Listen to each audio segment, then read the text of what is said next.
Hola, buenas tardes a todos, ¿cómo están? ¿Sí me escuchan? Espero que estén bien y vamos a tratar de que sea un café muy divertido. Aquí ya tengo el mío.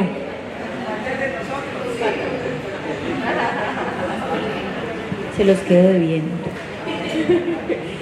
Bueno, Juan, para empezar, como una pregunta simple, sin entrar todavía en la profundidad de lo que nos convoca hoy, y es, ¿por qué Manuel Mejía Vallejo?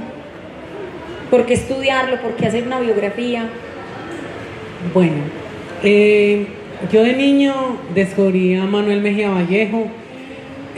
Casi todos acá recuerden que el periódico El Mundo sacaba unos libros de colección, El Mundo pues de Medellín.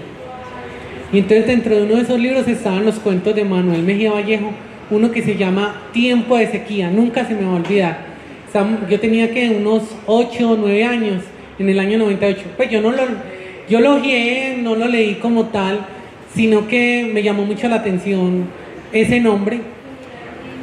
Posteriormente, luego de ese primer acercamiento, hubo otro segundo acercamiento, pero ya estaba más adulto.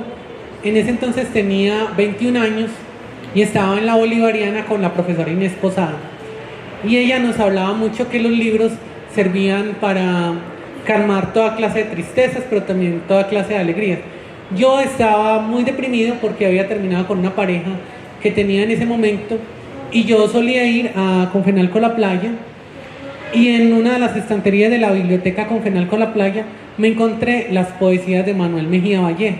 Entonces yo dije, bueno, trabajemos la poesía de Manuel Mejía Vallejo. Mira, Diana, y a todo el público, que siempre fue como que Manuel Mejía se apareció en algún momento de mi vida. En la infancia como un acercamiento tibio, en la adultez o primera juventud, segunda juventud, como un acercamiento ya más sensible. Y empecé a crear un grupo en Facebook que se llamaba Manuel Mejía Vallejo. Todavía lo tengo para el que se quiera meter. Publico canciones de Manuel Mejía, frases de Manuel Mejía, videos y también fotografías de personajes que salen en las obras de Manuel Mejía.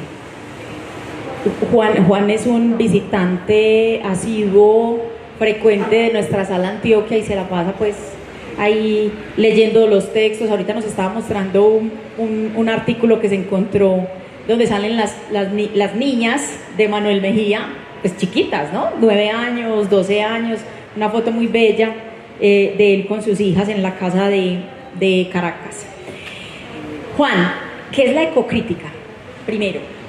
Bueno, la ecocrítica es la relación entre la literatura y la naturaleza, o las reflexiones que hacen los escritores en sus obras literarias para hablar sobre los problemas de la naturaleza, como el calentamiento global, la contaminación, también las problemáticas con los suelos, con las tierras, todo lo que tiene que ver con la naturaleza, pero también las metáforas que usan para embellecer la naturaleza, pero no un embellecimiento solo estético, sino también un embellecimiento que crea una conciencia crítica. Eso es ecocrítica. Súper. Y en la obra de Manuel vemos mucho la tierra, ¿cierto? Desde la tierra éramos nosotros, y ahorita mencionaste justo que tu primer encuentro fue con Tiempo de Sequía. Tiempo de Sequía, pues todo como con esa referencia ahí directa. En las obras de Manuel, contanos en cuáles son las obras de Manuel en las que más se ve este tema de la ecocrítica y por qué es importante leerlas. Bueno, empecemos con la ópera prima, que es La Tierra Éramos Nosotros. La importancia de la tierra es porque es un Manuel de 22 años, está empezando a escribir. Entonces vemos un Manuel que empieza a hablar de un pueblo, se recarga, pero uno ve en Manuel unas fortalezas en esa novela, pero también ve unas debilidades, y esas debilidades esas fortalezas las resalta más la belleza con la que narra sus paisajes. Es lo que llamamos en literatura barroco. Es un barroco exagerado, La Tierra Éramos Nosotros, pero también es una conciencia a recuperar las raíces, por eso es importante leerla. Él quiere recuperar la naturaleza de su pueblo, no como una nostalgia o una tristeza de haber dejado su pueblo, sino también para generar una conciencia de la belleza que los pueblos esconden, que eso también es lo que estudia la ecocrítica, la belleza de los ancestros, la belleza de lo natural y también cero artificialismo. La segunda novela que también leí sobre Manuel, que trabaja la ecocrítica, se llama Los Invocados. Esta novela pues siempre ha sido catalogada como muy fantasmagórica, o como se diga esa palabra, pero también habla cómo esos fantasmas habitan una tierra y una belleza natural, y esas atmósferas también producen unas emociones, que eso también es lo que busca la ecocrítica, mostrar cómo el paisaje genera una emoción. La tercera se llama Los Abuelos de Cara Blanca. Ahí está toda la historia de América Latina, contada por todas las tribus indígenas. Manuel se va desde la punta de los Estados Unidos hasta la Patagonia en Argentina y te cuenta todo lo que es la creación, el agua, también cómo nace la tierra y cómo nacemos los humanos a través de esa novela, y también cómo nace el maíz y la papa. Muchos productos de la tierra.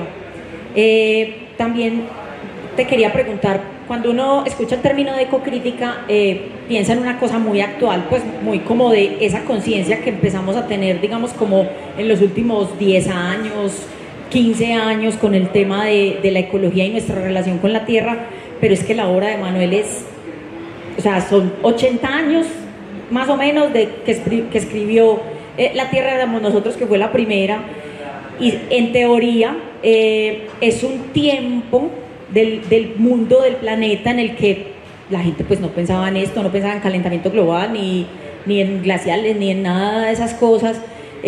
¿Cómo crees que entra esa conciencia de él, que es súper evidente en ese asunto de cómo los seres humanos nos estamos relacionando con la Tierra?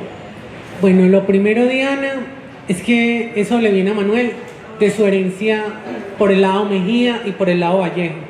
Los Mejía y los Vallejo, en los años que yo llevo leyendo a Manuel, me he encontrado que eran grandes colonizadores de la cultura antioqueña, pero no solo la Antioquia que tenemos de los 125 municipios en la actualidad, sino que también son colonizadores de lo que hoy se conoce como la zona cafetera. Mejías y Vallejos usted va a encontrar en Risaralda, en Caldas y en el Quindío. Entonces estas personas llegaban a colonizar un territorio, sí, tumbaban con hachas árboles y todo, pero otra vez volvían y lo sembraban.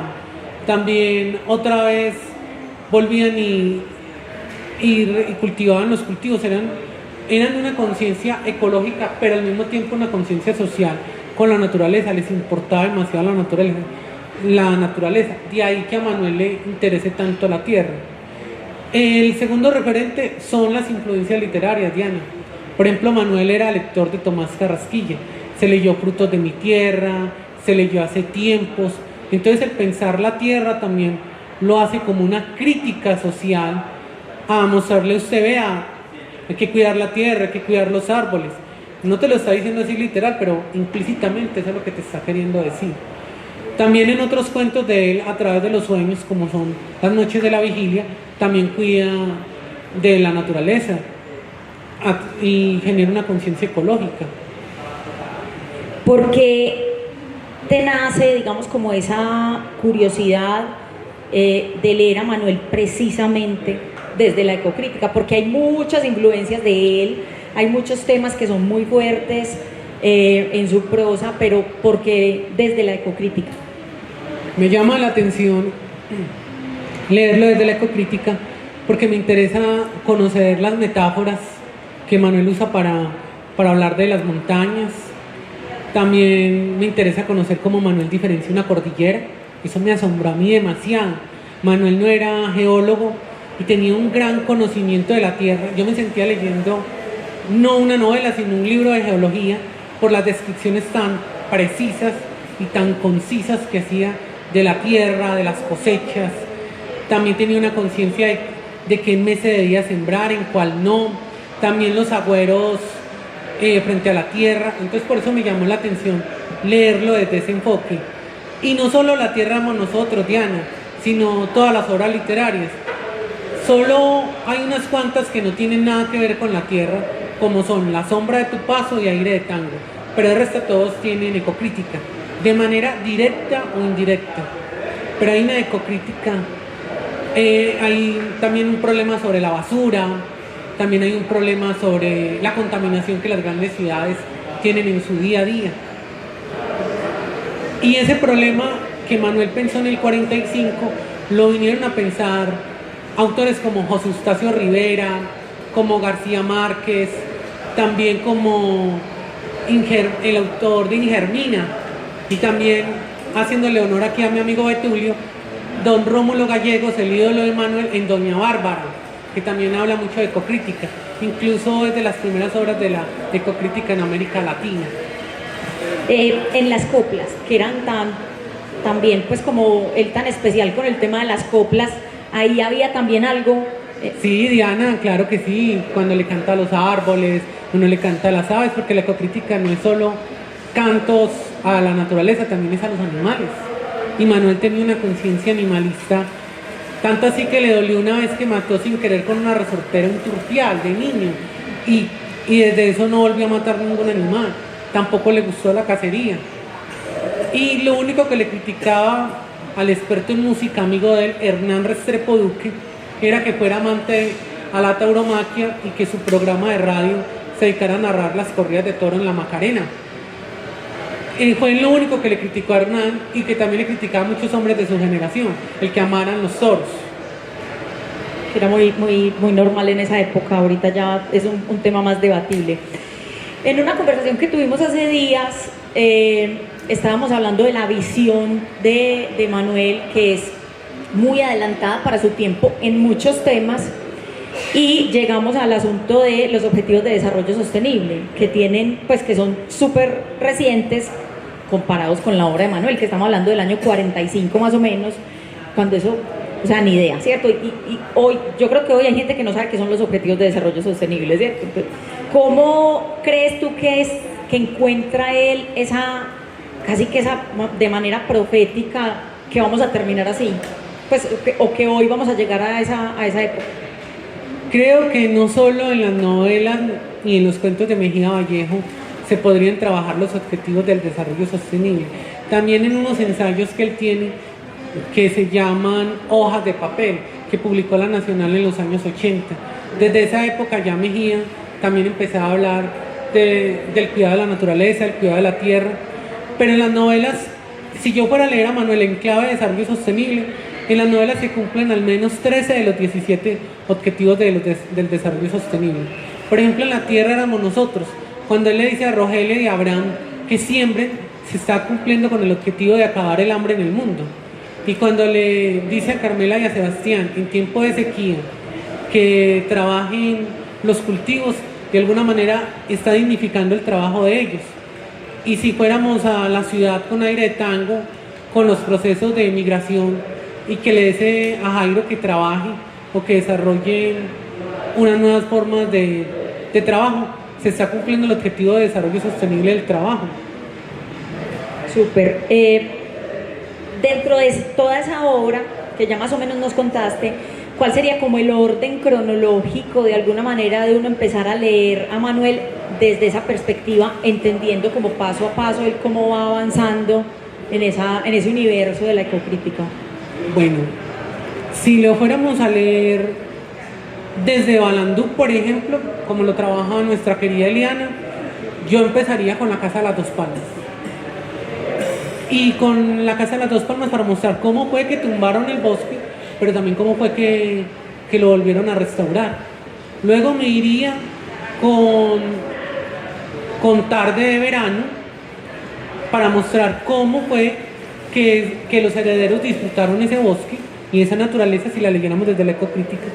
Y posteriormente ya seguiría con Aire de Tango para mostrar cómo esos herederos se fueron de la ciudad porque ya ese bosque no satisfacía sus necesidades ecológicas o de ecoficción, por así decirlo. Ecoficción son universos literarios que trabajan la ecología. Entonces yo la leería así si fuera desde Balandú, pero si fuera de las obras que no están en el universo mítico de Balandú, la leería primero con la tierra, luego leería a Los Invocados y en tercer lugar Las noches de la vigilia. Los abuelos de cara blanca. Los abuelos de cara blanca lo leería en cuarto lugar. ¿Por qué? Porque hay que tener primero una base, y la base le da la narrativa más sencilla para leer Los abuelos de cara blanca, que es una narrativa más compleja, que siempre lleva bastante tiempo. Bueno, este tema de la ecocrítica tiene pues como ciertas complejidades y aprovecho para conectarlo con muchas personas. Se escucha, digamos, como en el común, una cierta complejidad para leer la obra de Manuel, ¿cierto? También los críticos han dicho que era absolutamente brillante y no recuerdo quién fue que leí hace poco que hizo el comentario que la gente que lo ha comprendido todo en la vida, que Manuel está, digamos, como en ese grupo. Las personas que lo conocieron dicen que Manuel lo entendió todo perfecto. Se mueren las personas que entienden el mundo, terminan, pues todos terminamos muriéndonos, pero pues, cierto. Pero desde esa visión de la complejidad de sus escritos, cómo hacer esa lectura o esa investigación de manera que pueda llegar a cualquier tipo de persona. Nosotros, digamos que en esta celebración del centenario tenemos un énfasis muy importante y es difundir la obra entre los públicos jóvenes. Cuando normalmente uno habla de la obra de Manuel, se imagina una cosa muy compleja. Y hay un referente directo casi siempre con Tomás Carrasquilla, ¿cierto? De una literatura muy costumbrista, pero Manuel está mucho más allá, con esto de la ecocrítica, cuando habla de la homosensualidad, en Aire de Tango, que habla del conflicto, de la forma como nos relacionamos, de la prostitución. Bueno, él es muy adelantado. ¿Cómo invitar a que la gente lo lea, a que haga un ejercicio de lectura que no se les complejice? Bueno, yo lo que hago con Manuel es hacerle preguntas, tanto en la sala Antioquia como en mi casa. Entonces empiezo a leer como los párrafos y voy buscando, pues ya Manuel no me responde, la gente dirá, está loco, él ya murió, pero yo voy leyendo y la misma obra me va ayudando a resolver las preguntas. Por ejemplo, La Tierra éramos nosotros, la leí en clave ecocrítica, pero también la leí en otra clave diana, una clave que se llama posopografía. La posopografía es la belleza que esconden los lugares, los pueblos. Entonces yo le decía a él, bueno Manuel, hábleme de la belleza de Jardín. Entonces él me empezaba a mostrar metáforas, me empezaba a mostrar analogías, me empezaba a mostrar símiles. Por ejemplo, me mostró el símil que había entre el pueblo y el hombre más viejo de Jardín a través de la ceiba de la memoria. Pues yo sé que la ceiba es un libro de Roberto Burgos Cantón, pero en Jardín también hay un árbol en todo el parque que se llama la ceiba. Y en ese árbol estaba la memoria de ese pueblo y de esa cultura. Entonces me empezó a contar de un señor que existió en Jardín, que era un veterano de guerra, de la guerra de los 1000 días precisamente, que se sentaba en el parque, que él les contaba historias y que era liberal. Y entonces a través de ese señor me di cuenta de la belleza que escondía Jardín, por ejemplo. Cuando leí El día señalado, yo no lo hice en clave de la violencia, ¿no? Que quién eran los buenos, que quién eran los malos, no. Simplemente dejé que el protagonista, José Miguel Pérez, me contara por qué quiso matar a su papá. Al libro hay que dejarlo que le hable a uno. Y uno debe llegar con una pregunta. Y a medida que va leyendo, el libro le va contestando. También lo que yo hago es que armo un álbum de fotografías de todo lo que Manuel me va diciendo. Entonces, por ejemplo, me nombra Chocolate Sansón. Entonces voy a Google y busco una imagen de Chocolate Sansón. Entonces con Manuel aprendo que es la publicidad del viejo Medellín o de Antioquia. O me voy a YouTube y busco una canción que me nombra en Aire de Tango. Sin mentirles, tengo más de 10 o 30 canciones anotadas en una agenda investigador. Y entonces él me anota las letras. Entonces yo busco en Google la letra, entonces ya le pongo el nombre. Entonces ya le va a Manuel en clave música. Entonces para un melómano, Manuel es bueno porque lo puede leer con las canciones.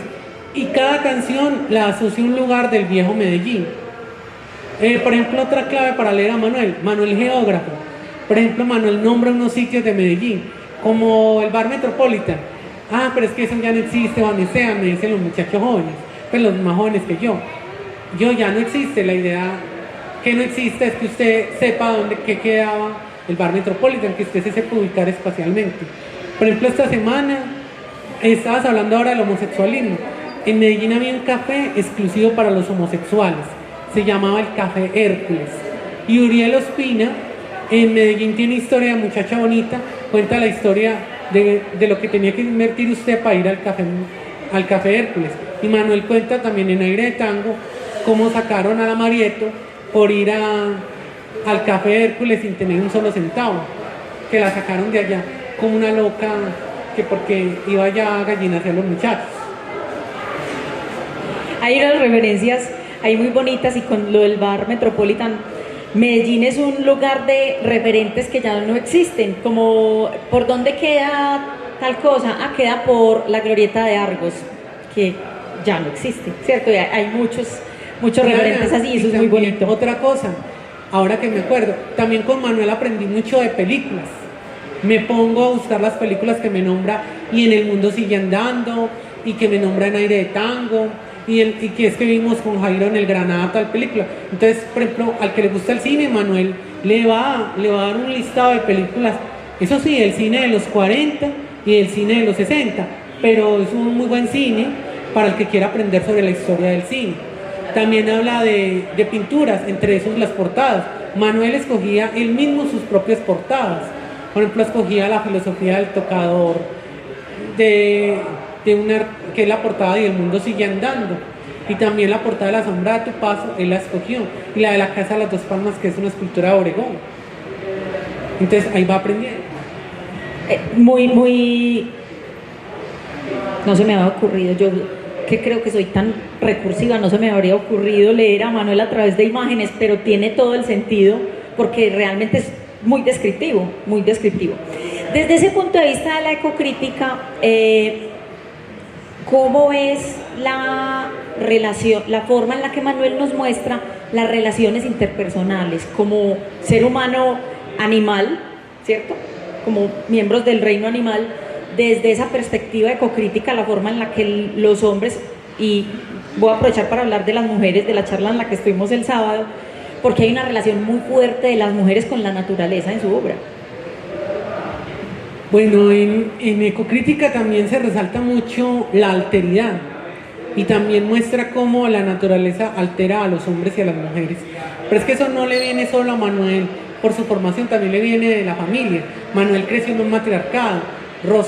Doña Roxana con S y Roxana con X, la mujer sin tiempo, que era la galerista Roxana Mejía Vallejo. Entonces mira que son una cantidad de mujeres, Isidora Luz, Valeria, Adelaida. Entonces Manuel, la mujer en la vida de Manuel siempre generó alteridad y también generó una otredad. Entonces la ecocrítica de Manuel también genera eso, una alteridad. Entonces son hombres y mujeres que los alteran, no solo los hechos de la novela, sino también los paisajes en los que viven y en los que acontecen sus tramas. Así es. No sé si alguien de pronto tenga algún comentario, una pregunta que le quieran hacer a Juan. Con confianza. Con confianza. Con confianza.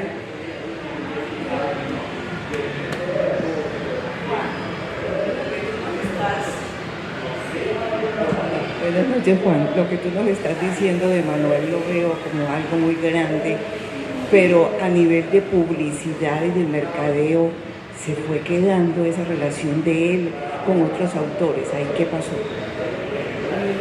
De publicidad y de mercadeo, él se fue quedando como el típico escritor que nos contaba cosas de Antioquia cuando otros surgieron y hablaban de otros. Bueno, Gladys, lo que pasa es que Manuel es de la generación de García Márquez. Y García Márquez opacó, por así decirlo, a todos los de su generación. Opacó a Mutis, opacó a Álvaro Cepeda y opacó a Manuel. Pero opacó a Manuel en el país, Gladys, pero no lo opacó en Antioquia. Y no lo opacó a nivel de Latinoamérica. Porque Manuel, en muchos lados del continente, es uno de los narradores de la cordillera andina. Siempre hablamos de la cordillera andina, Antioquia, y la cordillera andina es mucho más que Antioquia. Manuel también narró, aprovechando también aquí a Betulio, qué pena con vos Betulio, narró el llano venezolano, el Orinoco, y tiene varios cuentos del Orinoco. El Manuel de los 50, Betulio, narró toda Venezuela, el llano venezolano.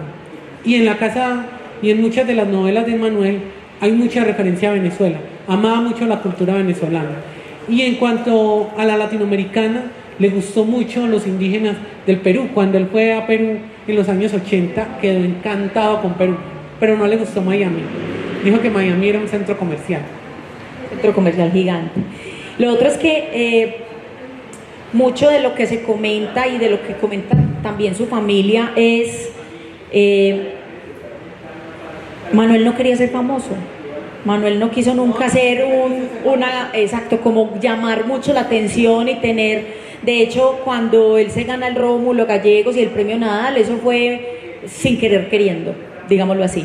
Y de hecho, en una conversación hay una anécdota muy bonita que cuentan Juan Luis Mejía y que cuenta María José, de una conversación que él tuvo con Gabo cuando se ganó el Nobel y le dijo: se te dañó la vida, se te dañó la vida. Y después, un par de años después del premio Nobel, Gabo le da la razón. Le dice: tenías toda la razón. Claro, porque ellos estaban en un universo de tranquilidad y de paz para escribir, para inspirarse, y ya cuando todos los reflectores se fueron sobre él, entonces digamos que muchas personas, Eduardo, se me escapa, Peláez, y muchas de las personas que coincidieron con él dicen que él no se ganó un premio Nobel porque no quiso, porque le huyó a la fama tanto como pudo, pues lo logró.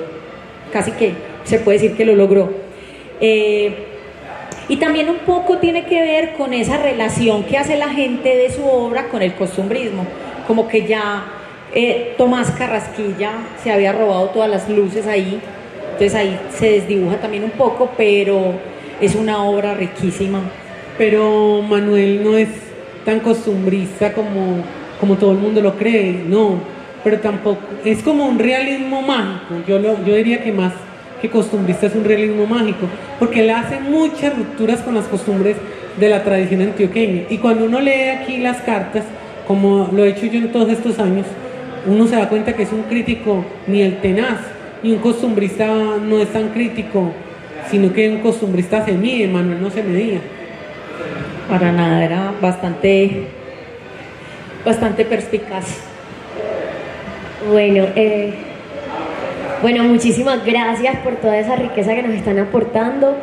Yo voy a aprovechar, yo te contaba que soy estudiante de biología de la Universidad de Antioquia y que amo el arte, obviamente.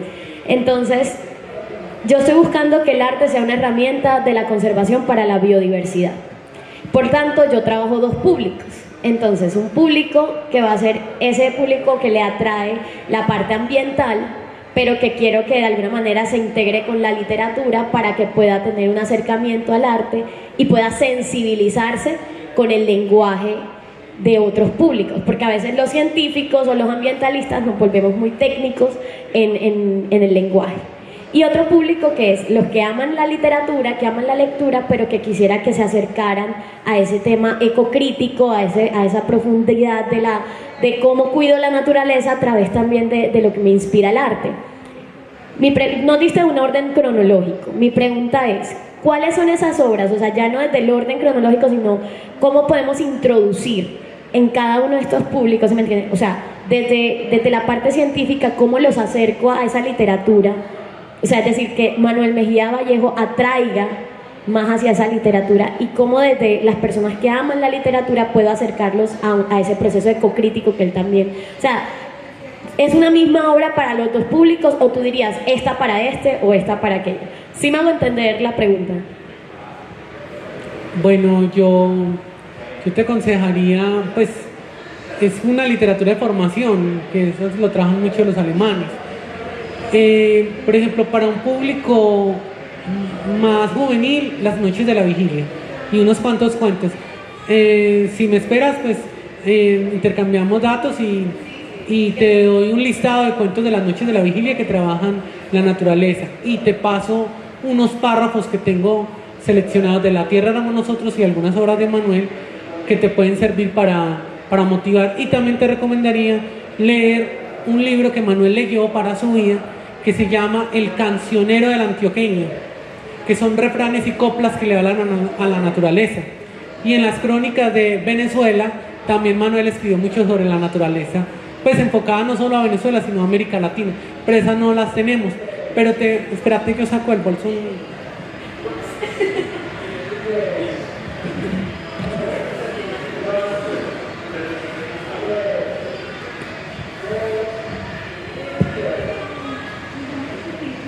Juan siempre está preparado.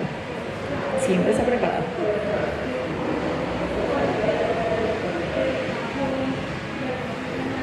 Mira, te recomendaría leer El cancionero del antioqueño de Antonio José Restrepo, o Ñito Restrepo. Manuel tomaba con él en Guayaquil y contaba pues varias anécdotas con él en aire de tango. Y te recomendaría leer La cosecha de cuentos del folclore antioqueño. Ahí hay toda clase de cuentos sobre la naturaleza. Y Manuel usó fragmentos de esos cuentos en Aire de Tango y en La Tierra éramos nosotros. Y la poesía de Julio Flores. Ahorita seguimos. Buenas noches. Quisiera preguntarte por tu reflexión sobre algo que yo veo también en la relación de Manuel con la naturaleza, y es esa naturaleza al servicio de la sociedad también. A ver, por ejemplo, en el día señalado, él quiere sembrar el pueblo, manda a sembrar la cabuya, ¿cierto? Más como para que el pueblo tenga una forma de subsistir. También hay una relación ahí con el manejo del pecado. En La Tierra éramos nosotros. La naturaleza es también muy al servicio del hombre, más el sembrado, el aprovechamiento forestal, ¿cierto? ¿Ves como esa relación que yo estoy viendo ahí, de una naturaleza pero no tan descriptiva, no tan de culto a lo natural, sino mucho en relación con el hombre? Sí, lo que pasa es que en Manuel también se trabaja otra línea que tú estás nombrando, que se llama la conciencia social del escritor. Y Manuel, como todos los de su generación, tenían una conciencia social muy brava, perdón el antioqueñismo con lo de bravo. Y en esa conciencia social se ve muy reflejada en esa obra que nombraste, en El día señalado. Es la obra de mayor conciencia social, y en algunos de sus cuentos, naturalmente. Entonces, la naturaleza también ahí juega un papel de conciencia social. O sea, como que también los acuda a ellos, no solo en el cuidado del medio ambiente, sino también en la parte moral. Bueno, ¿qué pasa aquí? Porque en vez de estar perdiendo el tiempo en estas cosas, ¿por qué mejor no siembra o hace algo? Recuerden también que se usaba mucho el sembradío para que la gente no tuviera tiempo de ocio, porque el antioqueño era de trabajar y trabajar, como en el eslogan de cierto expresidente de la República de Colombia, que era trabajar y trabajar. Y ese era el antioqueño de otrora, trabajar y trabajar. Y todavía sigue siendo, por ejemplo, para una familia, tener un hijo escritor era tener un vago, el vago de la familia, o el hijo caspa. Entonces eso, o que uno lo hace por entretenimiento, el hobby. No es una profesión, sino... Bueno, Juan, buenas tardes. Mi nombre es Juan Fernando. Bueno, lo que quería preguntar era, pensando en la ecocrítica, de pronto si hubo alguna relación de Manuel Mejía con Juan Rulfo, que creo que en sus dos obras, Llano en Llamas y Pedro Páramo, también utilizó mucho la ecocrítica. Claro, es que Rulfo y Carlos Fuentes y toda esa generación trabajó la ecocrítica, lo mismo que García Márquez. No era pues decir así literal, trabajo la ecocrítica, no, de manera indirecta. Pero Juan Fernando, la relación entre Manuel y Juan Rulfo se encuentra en una novela que se llama Al pie de la ciudad, con El llano en llamas, pero la diferencia es que El llano en llamas salió mucho tiempo después y Al pie de la ciudad un tiempo antes. E incluso Manuel cita una frase de Rulfo de la foto que vimos Diana y yo ahorita: vivir es un acto de la imaginación, y esa frase es de Juan Rulfo. Manuel trabaja mucho esos encuentros entre la realidad y la ficción, y Rulfo también. Hay muchos elementos de la similitud entre ambos, tanto así que cuando Rulfo vino en el 86 o en el 78 a Colombia, se metieron una borrachera Manuel y Rulfo. La borrachera del 78 en Cali, cuando hubo un congreso de literatura en Cali, y la del 86 aquí en La Piloto. Lo habían llevado a ver ópera al Metropolitano, pero cuando lo llevaron al Bolero Bar, ahí sí se desinhibió, porque le dieron tequila, porque le dieron vino y no, que eso no era para él, que qué pereza. No aflojó, no aflojó con vino. Ahí hay un montón de referentes, no solo de escritores anteriores, de escritores también de su misma época, personas con las que él se relacionaba de manera directa, como ese ejemplo que nos acabas de dar de Rulfo. Y voy a cerrar, me voy a tomar el atrevimiento de cerrar con esta pregunta, y es, tenemos allí la exposición de las preguntas de la vida en la obra de Manuel Mejía Vallejo, y es resultado de la investigación que se hizo de toda su obra, su trayectoria, lo que mencionaba ahorita Juan de sus cartas, que de todo sufría Manuel, menos de no ser directo. Él no tenía filtro para nada. Y ahorita también hablaste de leer a Manuel a través de preguntas. ¿Cómo o cuáles son esas preguntas vitales, digamos vitales, que puede respondernos hoy la obra de Manuel? Bueno, hay una novela que a mi gusto personal me ha llamado mucho la atención y se llama Y el mundo sigue andando, que es una crisis que el personaje de Bernardo atraviesa en su matrimonio con su esposa Livia. Es el Bernardo del año 45, pero ya es el Bernardo de los años 60, con 40, 45 años, y que las nuevas masculinidades nos permitieron a nosotros los hombres experimentar la crisis de la mediana edad o de la edad media. Entonces ya me llama mucho la atención esa novela como tan adelantada a esa época. Luego otra novela como La sombra de tu paso, que también responde a las preguntas de la vida, como hallarle un sentido a la juventud, pero también a la madurez, porque eran hombres que les daba duro envejecer. Por ejemplo, al final de Aire de Tango, yo les contaba a ustedes el sábado que me estaba leyendo Aire de Tango, me di cuenta que llegué al final porque el narrador me dijo, me estoy sintiendo viejo, me estoy sintiendo cansado, ya no se sentía tan vital, con esas ganas de vivir, o como la gente, los veinteañeros que se quieren comer el mundo, ya estos ya todos se los llevó el ensanche. Con la tumbada de los bares se llevó la juventud, se murió todo. Entonces Manuel en cada novela él responde una pregunta. En Aire de Tango responde a la pregunta por la vida, por la juventud. En La sombra de tu paso, la pregunta por la madurez. Es una persona que se está preparando a envejecer. Ese Bernardo con ese amor que tiene con Claudia, pero dice envejecer a través de la añoranza, Diana, a través de la nostalgia, porque Manuel era demasiado nostálgico. E incluso él tenía una frase que se llama estética del recuerdo, o sea, la belleza que esconden los recuerdos. Yo leo a Manuel en clave de recuerdos, y también voy afianzando mis recuerdos. Los recuerdos con mi abuelita, con mi papá, con mi mamá, con mis amigos, con la gente de la familia Mejía. Entonces voy construyendo una mano de recuerdos con Manuel, pero también voy construyendo una búsqueda de sentido. Entonces ya me di cuenta con Manuel que quiero ser escritor, por ejemplo, o un vago, como se decía en otra hora, o un dandy, pero no un dandy pobre, sino buscar la forma de tener plata, sino hallar como estrategias como para poner la creatividad. También con Manuel en sus obras descubrí procesos creativos. O sea, cada novela me va soltando un proceso creativo, aunque a él no le gustaba ni dar consejos ni decir tics. O sea, tics no de tics de tecnología, sino Los 10 pasos para ser feliz. no, él tampoco, no te los va a dar. Y es que así son. Y Darío, por ejemplo, me acuerdo que una vez le pregunté yo, ¿qué consejo me daría usted, Darío, para tal cosa, Ruiz? Me decía, no, yo no te voy a dar consejos. Y en cuanto a la biografía, los biógrafos no tenemos decálogo, cada uno de nosotros tenemos que, no defiéndase como pueda, como se dice en antioqueño. Necesitamos, eran los 10 pasos para ser un escritor que consiga plata. Ese era el que necesitábamos. Bueno, muchas gracias. Sí. Muchas gracias a ustedes por acompañarnos, a Juan especialmente, muy rica esta Gracias, conversación. Diana, me alegra mucho. Un tema que poco se ha tocado y que es bastante interesante.